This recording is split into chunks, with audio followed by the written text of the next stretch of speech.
Yeah, hello everybody to Global Economics. We are just at the step that I am going through Germany as an example to show you what you should do in your term paper as a starting point. And at first, you should look at the economic situation in your country. And this, of course, means that you have a look at the business cycle.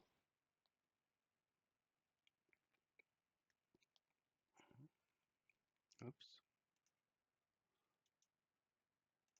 And yeah, in order to do this, I started with a rough estimation of this long-term trend of economic growth, where you find the business cycle fluctuating around it and that you have to be careful when you are calculating these average growth rates. Yeah, so we had a look at the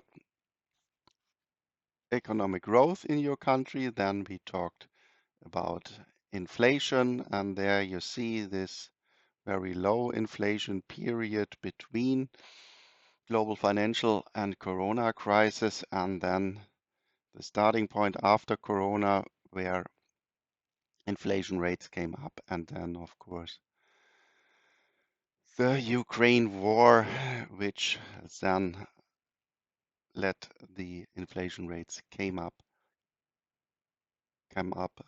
to almost 10% if you look at the monthly basis. Then we have a look at the unemployment rate and the trade um, situation, where I recommended that you can also have a look at the so-called openness, calculating total trade versus GDP, and of course having a look at the exchange rate of your country.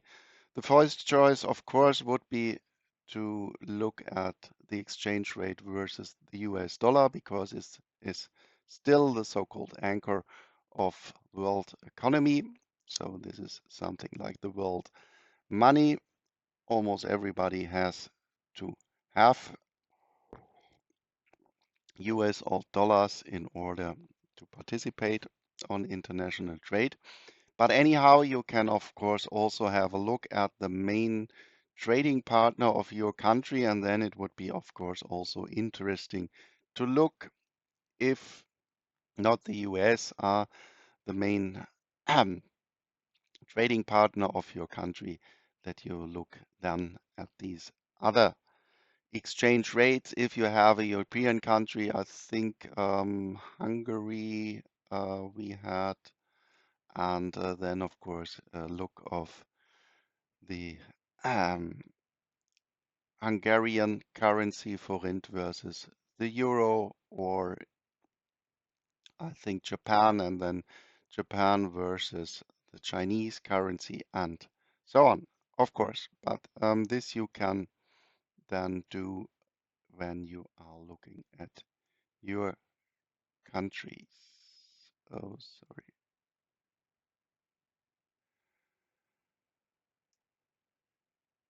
So what do you mean with of course you should show diagrams within your term papers and the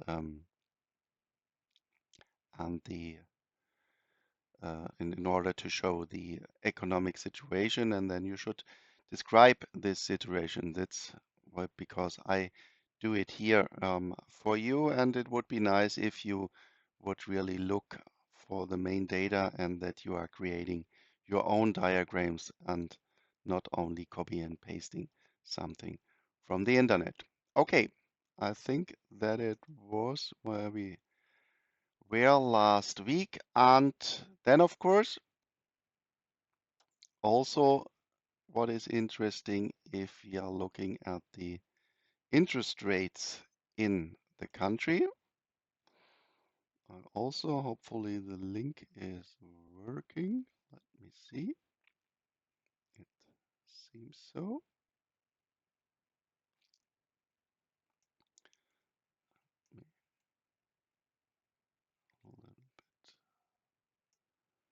And so the yield curve of Germany, and yeah, when you look at interest rates, of course, you can have a look at the yield curve in total. Then you need, yeah, to choose all interest rates starting from roughly maturity of 1 year up to, and for Germany, you see it here, we have the interest rates up to 30 years. But if we are talking about the interest rate of one country, then remember your macro course in general, then we are talking about the 10-year government bond. So in this case, daily data we have, and here I take the 10-year government bond of Germany. And if you are looking for your 10-year government bond, then you will find it also. You will find also the data. Okay, let's download it.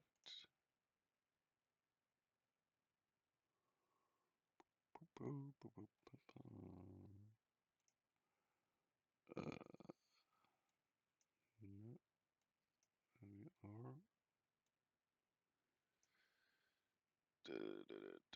not statistics, but global economics data. This is 10-year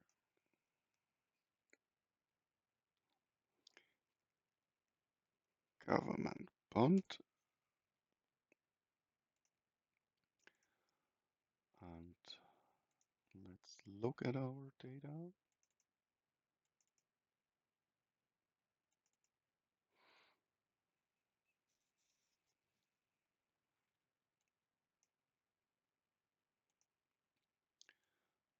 So a little bit smaller than when we manipulate it, but you also see how to do it. Now you should see the data. Yeah, so in percentage, we have the yield starting from 1997. This we don't need. Yeah, of course, also when you're downloading data, then somehow you have some problems in order to show the data within Excel. So sometimes you have, when you are taking from an international site, that you don't have a separation with commas, but with dots. And if your Excel is in the German version, then it couldn't read, it cannot read the data. Then you have to change the commas in dots and something else there. Maybe you have to play around a little bit here. Within our data sheet, we have the dots when on weekends, when we do not have an interest rate, and this we cannot also read in, and therefore we have to get rid of these dots. And so deleting all dots. Okay, done. Yes, I think so. And now we have it. And let's go back, and maybe we have a look starting from the beginning of the Eurozone. So 1st of January 99. Well, in general, I said starting from the global financial crisis, but I will start here from 99 in order to show you also one general trend. Um, this is now because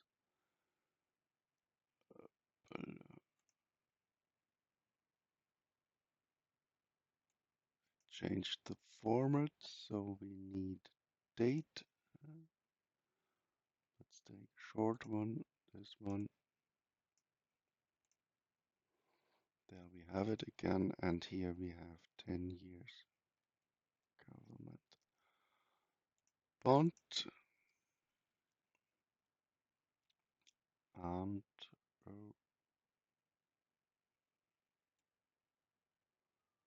I need now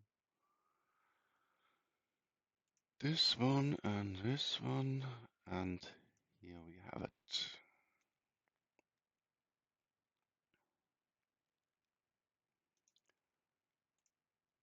So then you have here your diagram.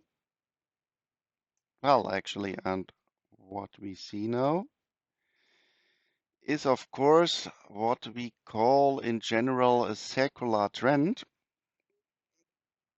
Within the last 25 years, we have overall falling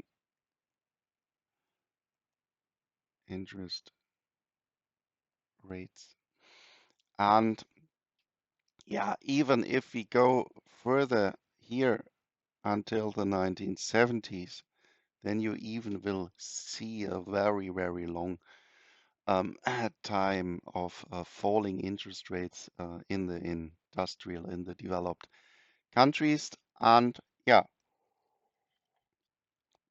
this is, so to speak, the reason for this is that, yeah, we became more efficient and more efficient, more efficient, that we are just up in our production in a very high level in the developed countries. And if you remember the general neoclassical production function,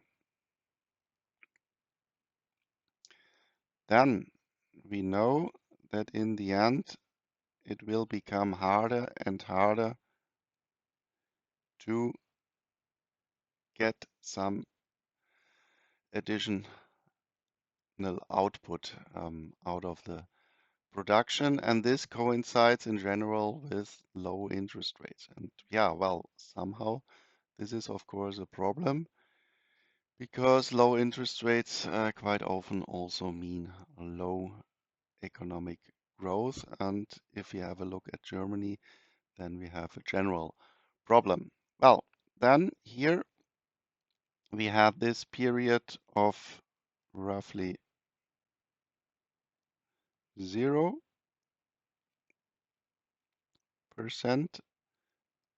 interest rates. And then if we compare this with our inflation rate here and the ECB, which is also responsible for the monetary policy in Germany, just started to rise interest rates because of the exploding um,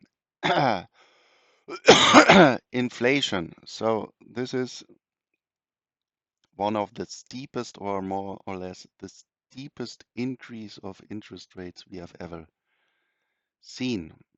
Um, just within 9 months, a step of 300 basis points. You just see here. So very steep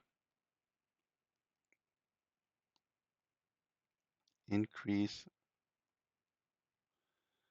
because of exploding inflation, especially due to Ukraine war. Yeah, and this is what I want from you, that you just look at these main indicators, and that you should that you try to explain what you are seeing, and that you look for reasons what is happening in your country, especially here during these periods starting from 2008.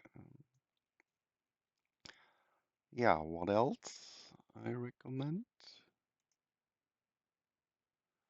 I think this is then the other link to the main refinancing interest rates. Oh no, this is, can I delete them? It's just the same one. I think I just copied it. Okay.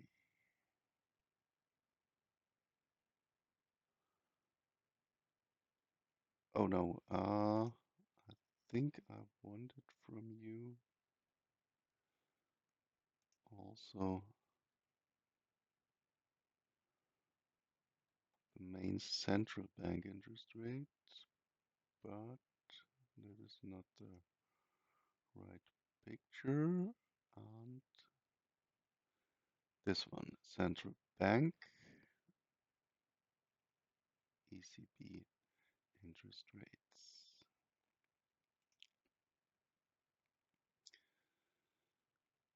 So there we have these three.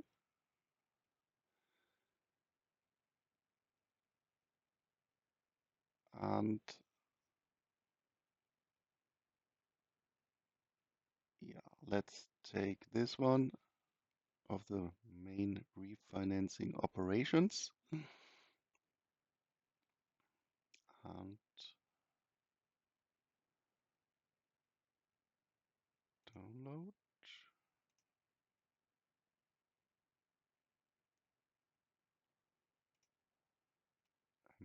MRO.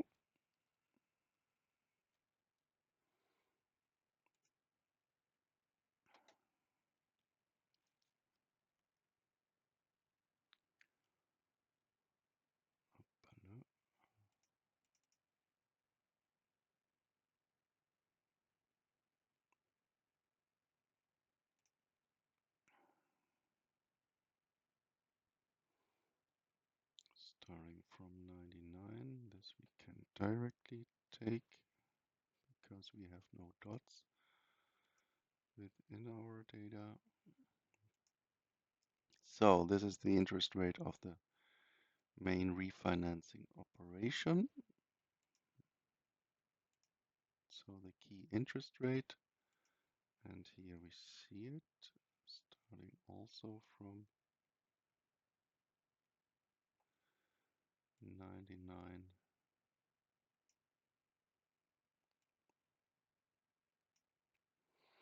So key interest rate,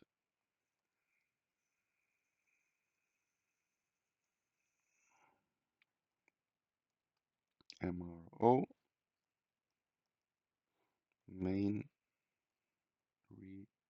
refinancing operations of the ECB.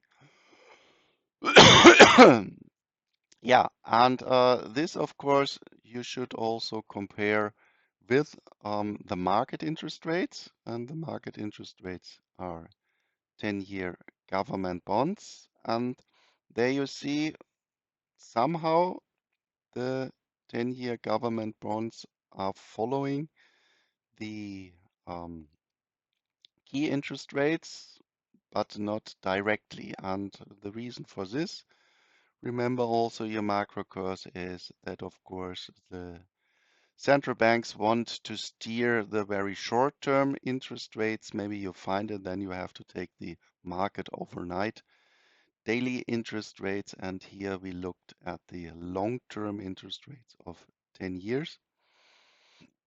But in general, you see it also here that within the global financial crisis,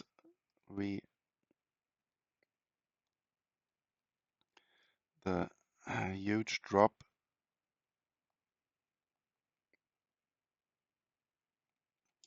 due to financial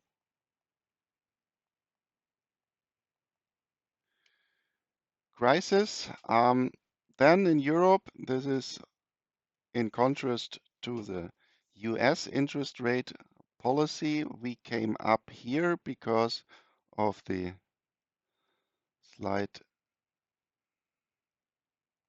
increase because of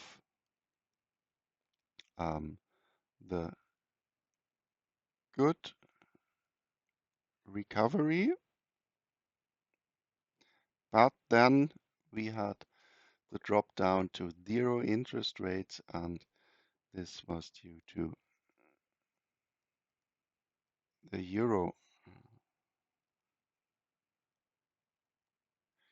crisis. And here, of course, if you compare this, we came up to in the top at 4.5%.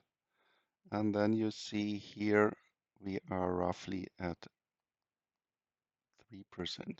So 10-year government bonds, they didn't just make these huge step. So key interest rates were 150 basis points higher than the 10-year government bond. And here start of falling interest rates because, or cutting, not falling here. It's a decision, it's not a market interest rate, cutting interest rates because of the bad economic performance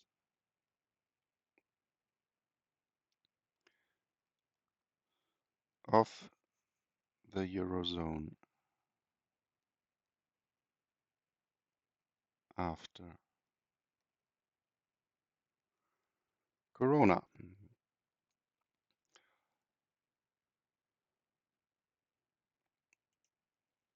Okay, and oh, here are the key interest rates. Okay, then I just put it there. Anyway, and then at the last indicators, we want to have a look at government debt and fiscal deficit.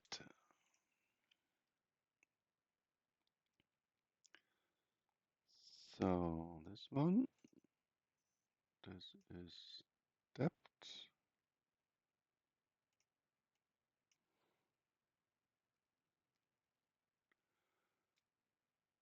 and the fiscal deficit.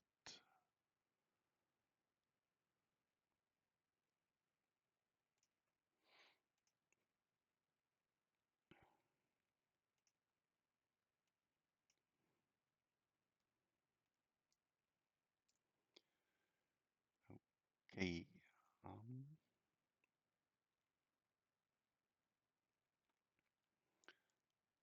Debt and deficit.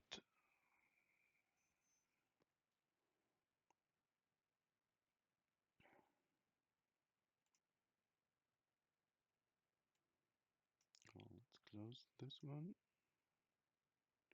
Yes. And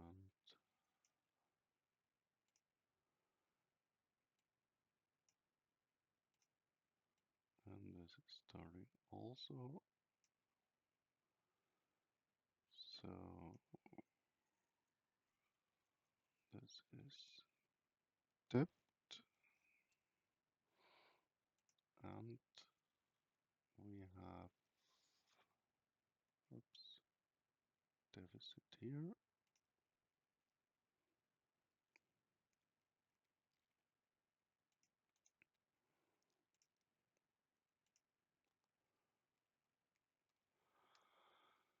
Well, these are the absolute numbers, and of course, more important or more interesting are the relative numbers to GDP. And for this, if we don't have the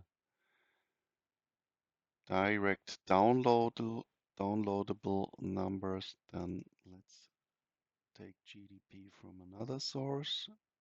This is from the German, but this is only, this doesn't help.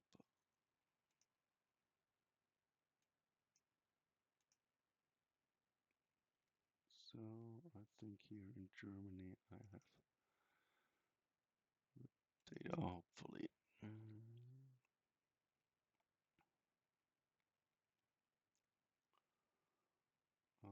Openness. This looks quite good.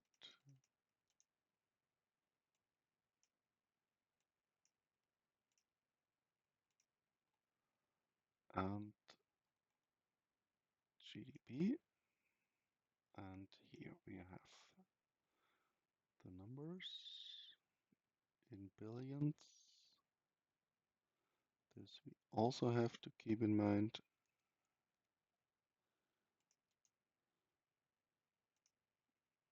This is GDP, and then we want to have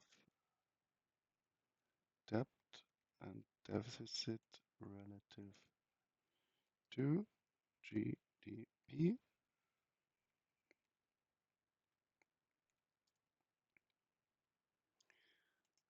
Relative to GDP, and then, oops, equals debt over 1000, because also we have to have millions times GDP, and this we fix at D, and then we can copy it just here, and we want to have percent,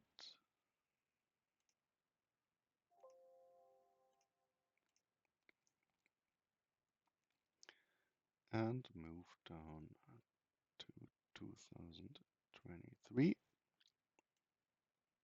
and let's have a look how it evolved.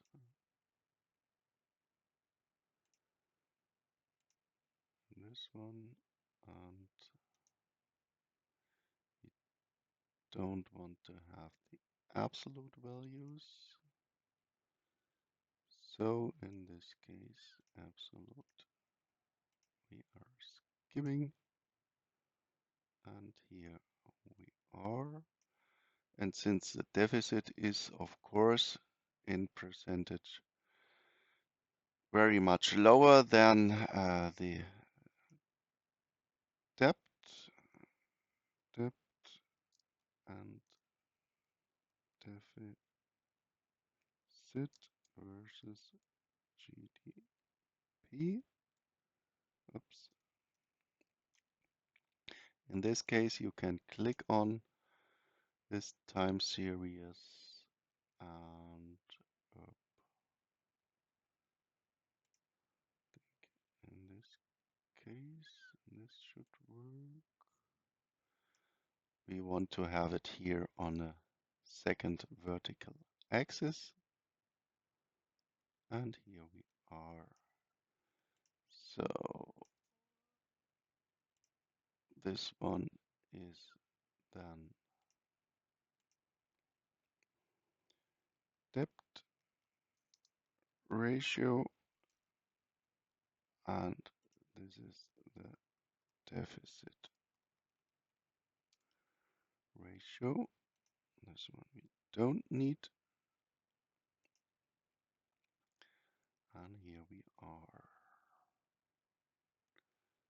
Go back to our presentation.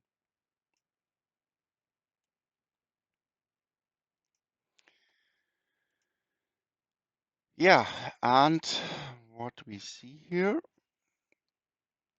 is, well, let's now here have a look at the starting point. at the global financial crisis, you should have a look that we see here in Germany. We have this drop down, and this, yeah, are, so to speak, the 10 good years between financial crisis and Corona. 10 very good years. And what you see here is this is the zero line for deficit, that even in these times we have an absolute decrease of debt in Germany.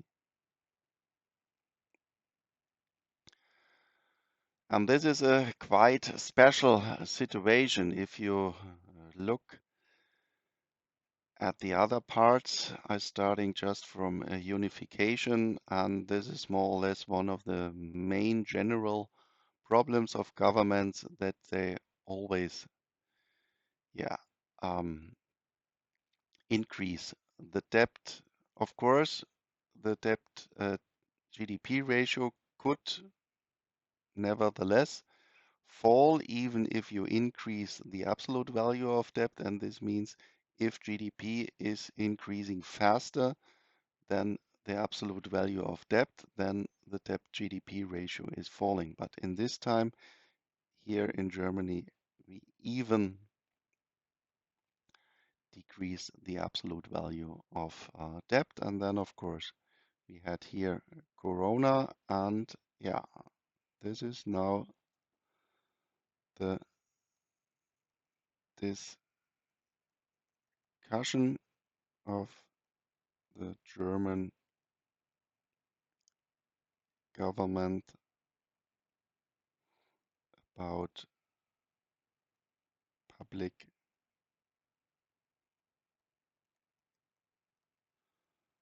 investment, especially climate change, infrastructure,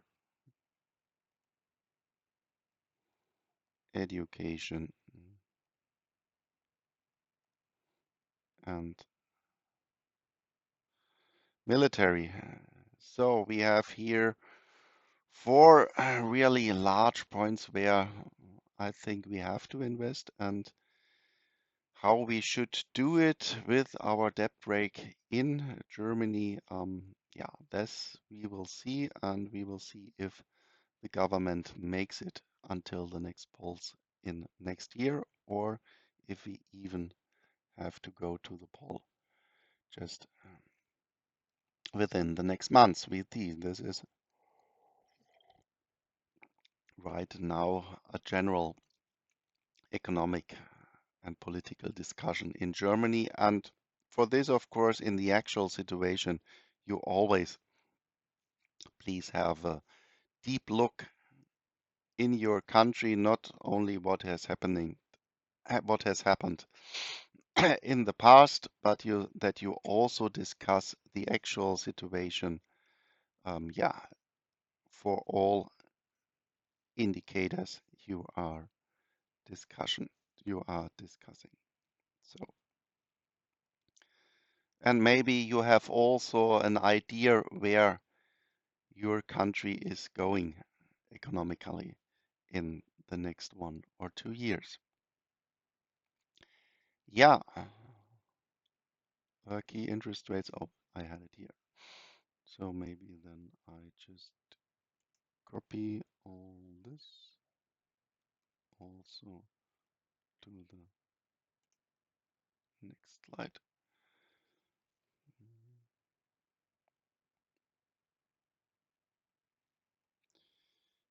Okay.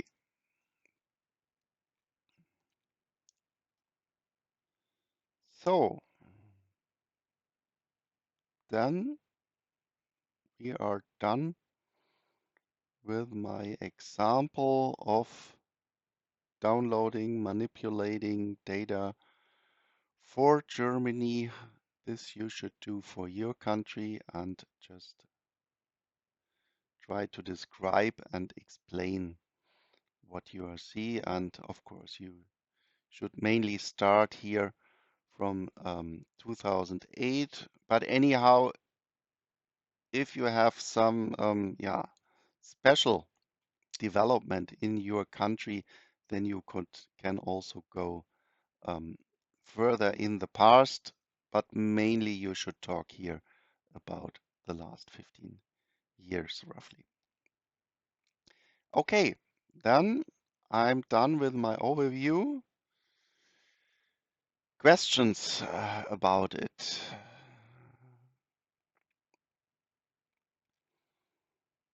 I think then you can start to do your analysis.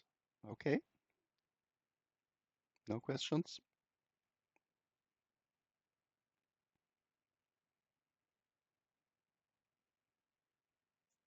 Okay, then, as I mentioned it already, we want to do also a little deeper quantitative analysis of our country, and especially we will try to estimate with a correlation analysis this long-term trend. Up to now, we just calculated these long-term trend only by averaging our data. But of course, this potential output of our country depends on other variables.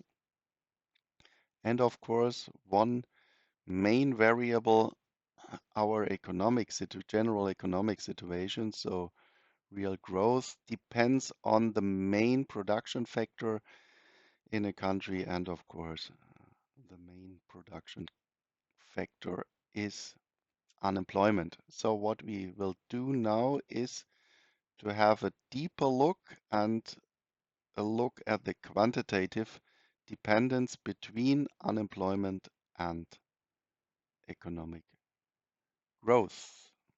Yeah, and for this, we want to talk about the so-called natural rate of unemployment. And of course, what is the natural rate of unemployment? We have within our business cycle this long-term trend. This is potential output. And then natural rate of unemployment is the unemployment rate which coincides with potential output. So remember what was potential output? Potential output is, so to speak, the hypothetical economic development of our country in, so to speak, normal times. And of course, also in normal times, there are people unemployed, they can't find a job. And what are the main reasons? Also remember your macro curves, we had these different types of unemployment, seasonal, frictional, unemployment due to the business cycle, if we are in a boom or in a crisis. And of course, the main long-term unemployment is structural unemployment. So structural and fiscal unemployment, this is what we have in the long term.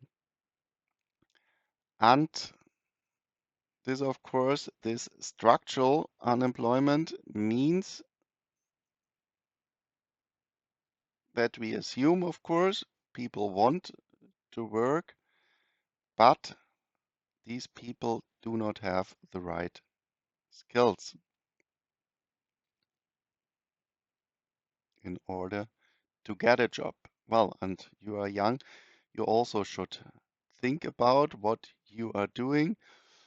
You should think about your education, that you really meet the demand of the labor market.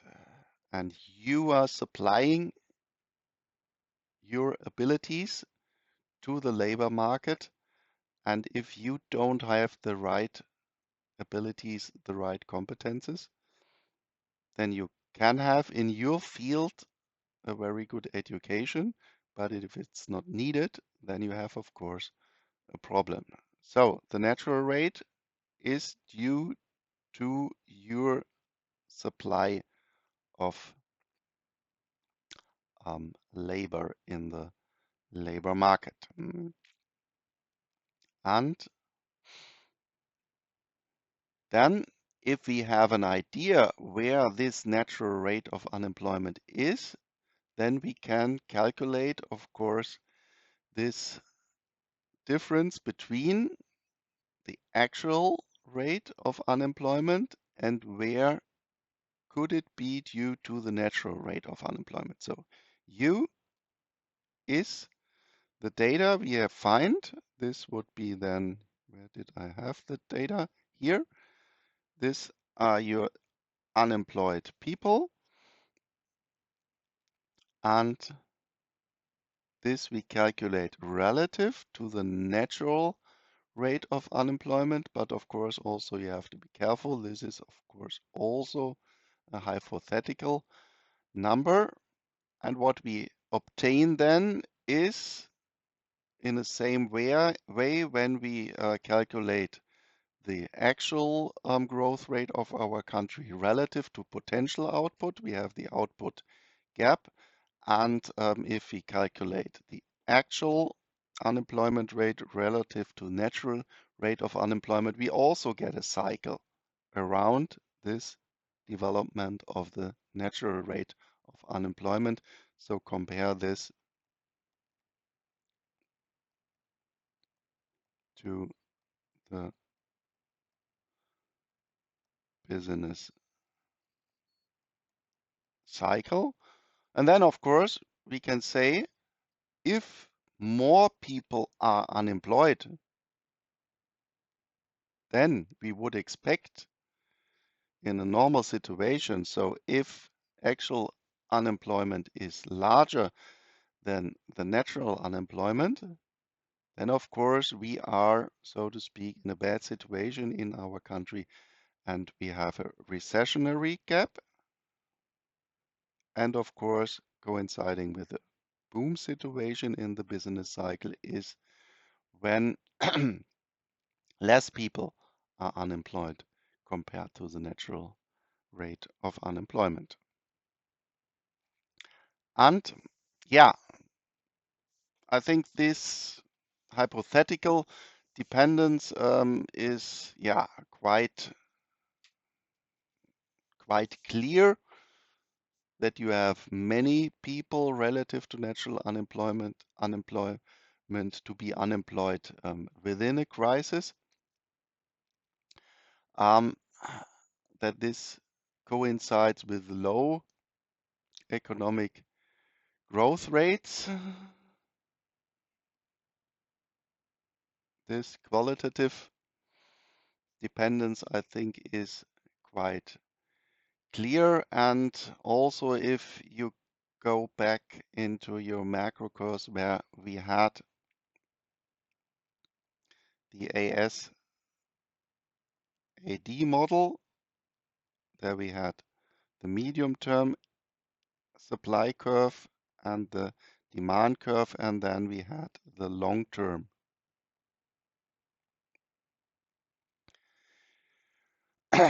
Demand curve within our model, which only was dependent on the economic framework of the economic circumstances in our country, and therefore was a vertical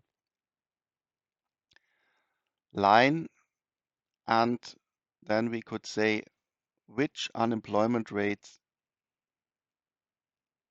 coincides with this level of output here. And this now we want to estimate.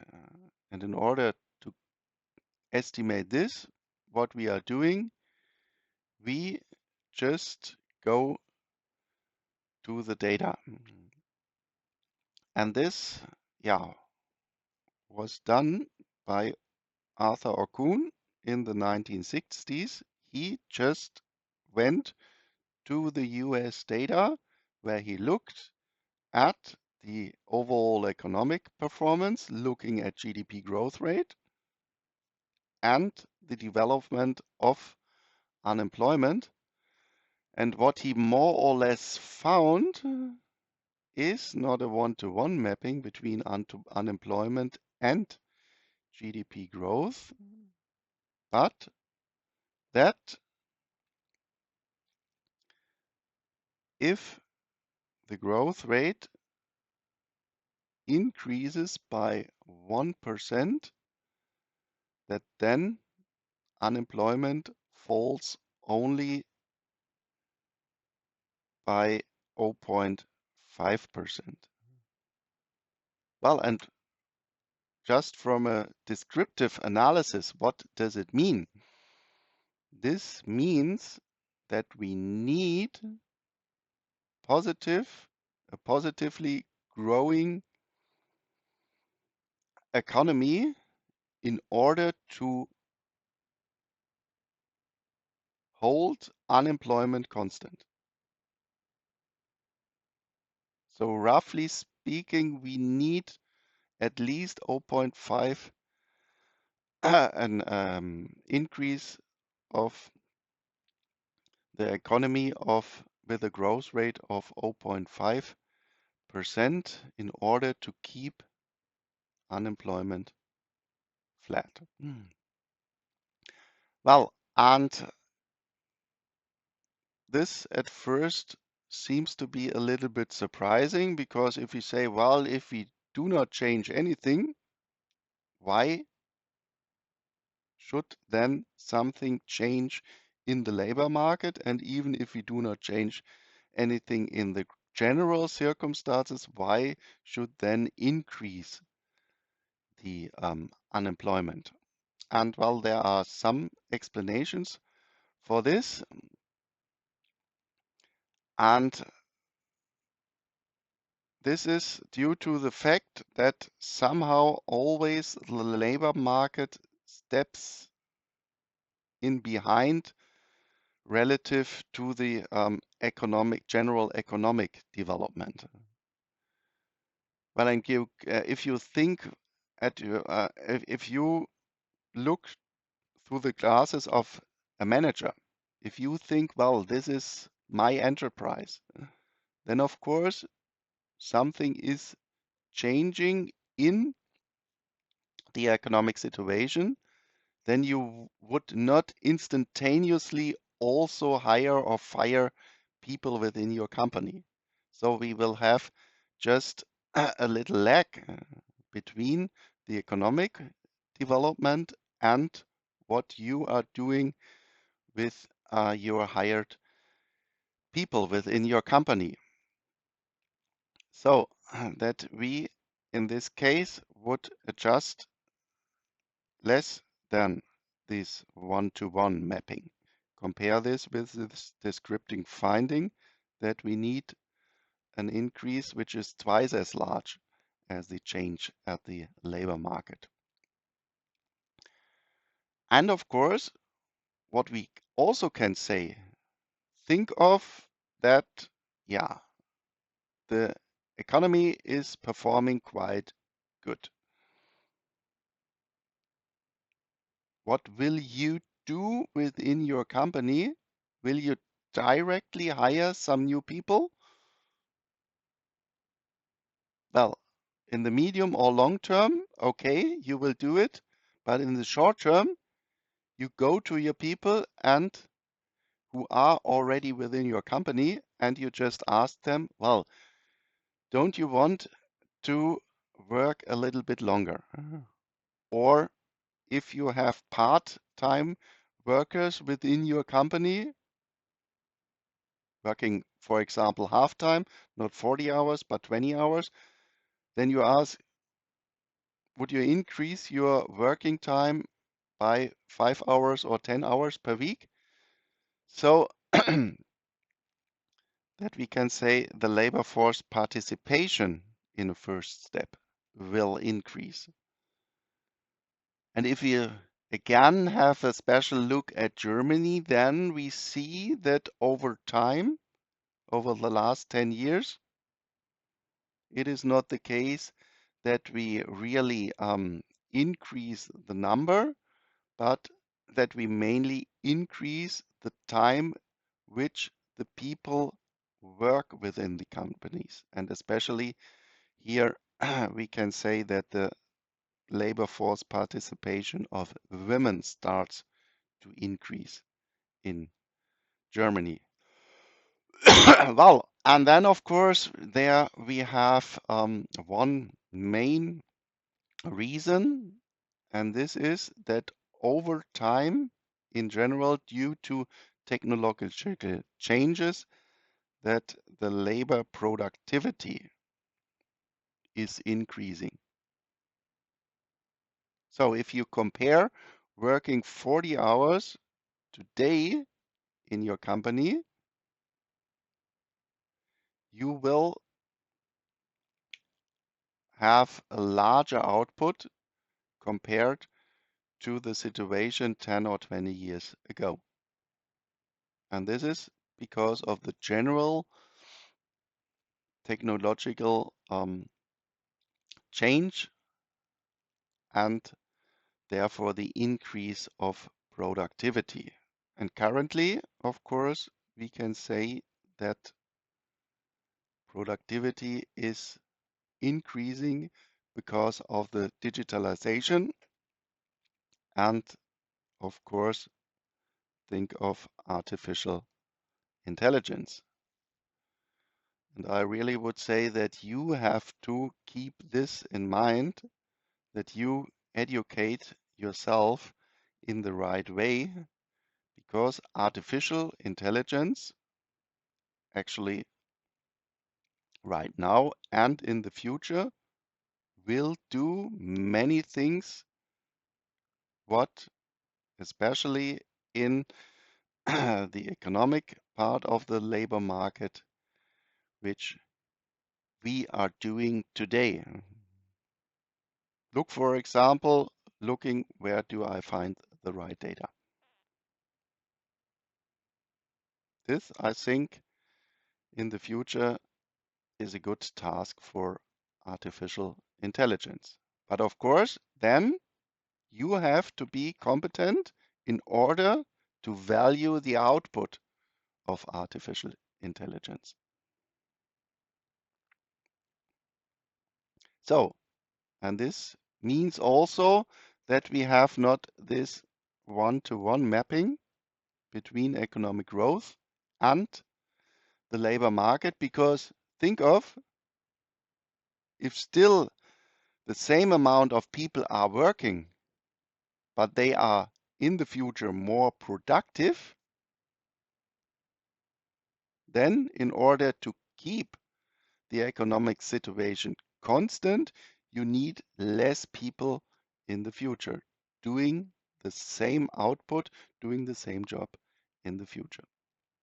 Okay, so these are some explanations for these findings here, and this dependence between growth rate and unemployment, this we want to estimate within a little time series analysis. And for this, we just write down this finding that we just say, well, we need A twice as large change in unemployment relative to natural unemployment equals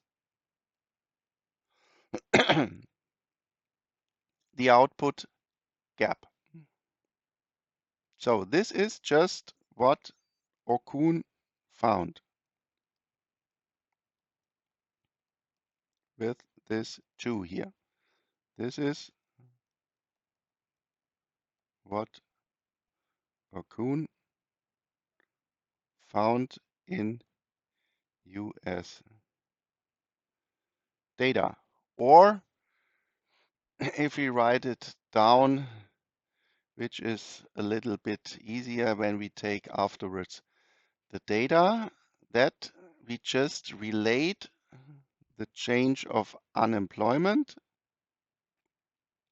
with the change of the growth rate of actual GDP minus the growth rate of potential GDP. And of course, for our country, for today, and your specific country, this number can differ from 2. This was just the finding in the 1950s, in the 1960s for US, and now we are 50 years later. Then of course it would not be surprising that we maybe find another number for these dependence between unemployment and the growth rate. Oh, this we already had, and now we are almost done. So what we then obtain here, if we write down this in general, then we would say that we have minus A times delta U is GY minus GY star. And this is, we get from the data. So this will be our time series data. And what we then want to do is estimate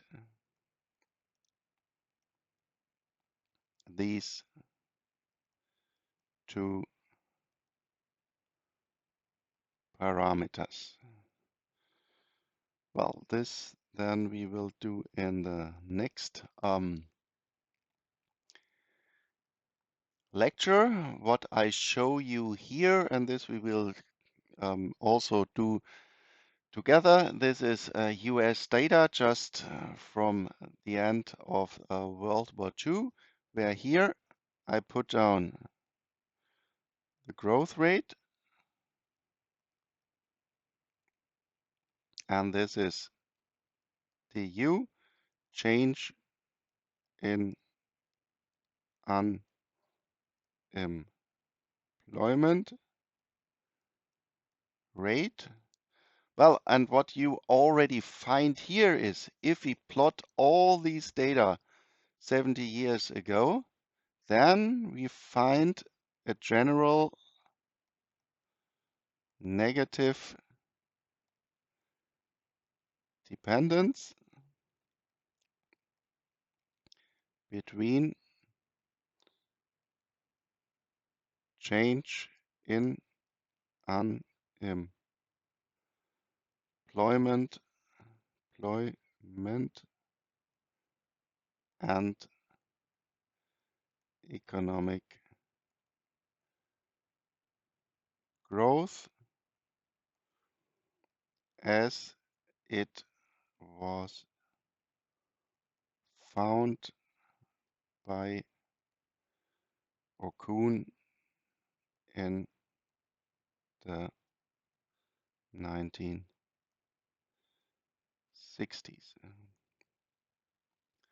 Well, and what we are now interested is where we are cutting the vertical axis.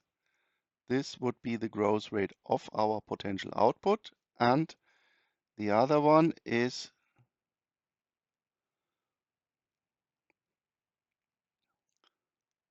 the slope of the line, and this would be our A, the quantitative dependence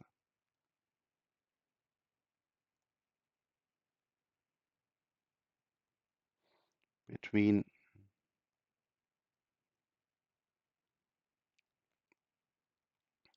G, Y, and delta U due to our